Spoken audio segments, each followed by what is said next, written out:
Feature section now, and good news.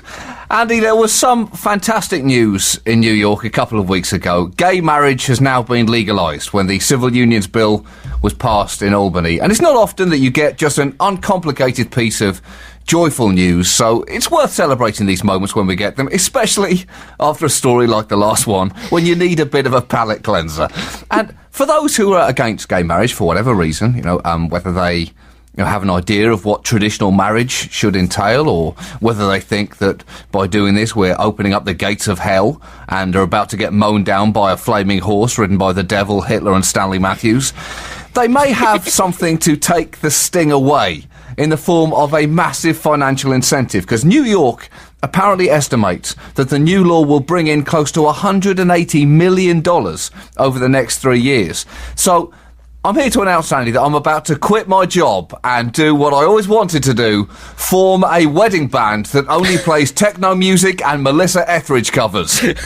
Get ready, New York State. The Indigo boys are coming to a dance floor near you. Come to my window. I'll be home soon.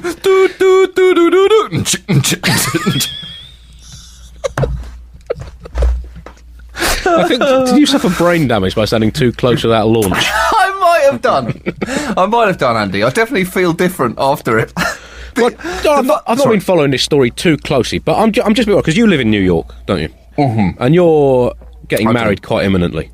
I am. Does this mean you're going to be forced to marry a man, or is one of you going to have to take the plunge and book a decent quality surgeon? I'm confused by the stories that I've been reading. Well, people are confused in the press. Some of the reactions have been confused in the press about this, Andy. So these are all questions are all up in the air. I'm not sure. I thought I was sure until all this stuff started circling around. Now it's not clear. Right. The vote, anyway, went right up to the wire. And a key moment was when Republican Mark Grisanti of Buffalo, who had previously campaigned against gay marriage, voted for it, delivering a genuinely powerful speech saying, "I cannot legally come up with an argument against same-sex marriage. Who am I to say that someone should not have the same rights that I have with my wife, whom I love, or have the same 1,300 rights that we have? I vote in the affirmative, Mr. President."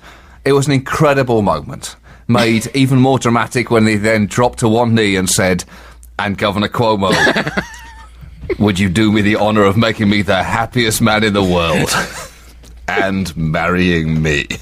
It took balls, Andy. Yep. It took real balls to make that vote against the official line of his party. Doing the right thing for no reason other than the reason of rightness has become so rare in politics that I wonder if we should now capture Mark Grisanti, put him in a zoo and try to breed him somehow. What did he say about his wife? That he sees no reason why everyone shouldn't have the same rights. Right, yeah. To his wife. He does. Oh, yeah. Right. He may have slightly messed up the wording there, right, okay. And I guess that vote is now legally binding, so I think Mrs. Grisanti has been in hiding ever since. But it does seem a bit odd, John, after the royal wedding over here, which has clearly been a huge hit in America as well. Showed quite how popular heterosexual marriage is. Why has New York now of all times gone to make homosexual marriage compulsory instead? I don't understand the thinking. They have been strongly motivated, there